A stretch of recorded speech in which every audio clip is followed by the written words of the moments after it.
Kalau kita ada keyakinan, kita tahu nak selamatkan kaum kita, nak selamatkan negeri ini, nak selamatkan negara ini, kita harus mampu dan berupaya berbuat sesuatu yang lebih baik. Ini bagi saya yang paling penting dalam Konvensyen Keadilan Kelantan. Mesej bawa balik, kerja.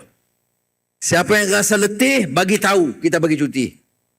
Bukan musuh kita, kawan kita. Tapi kawan kita yang masuk kategori letih. Bukan semestinya bersara atau tua, dia beri cuti. Ya.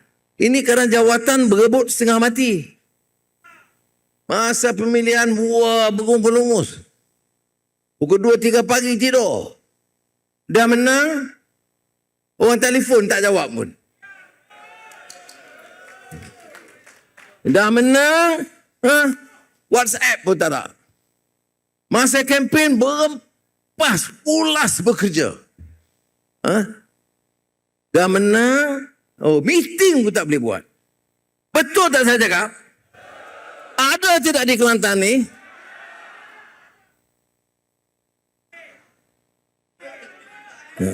Jadi peringatannya kepada semua. Tentu kepada saya, kepada pimpinan pusat yang ada, kepada Supardi dan Barisan Ketua Cabang, peringatan.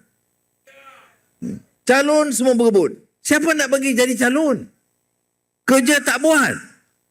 Ini parti bukan parti hak kamu seorang. Parti ini hak rakyat. Parti ini bagi orang yang mahu bekerja dan berjuang bela nasib rakyat. Bagaimana nak yakin rakyat? Rakyat pun kamu tak jumpa.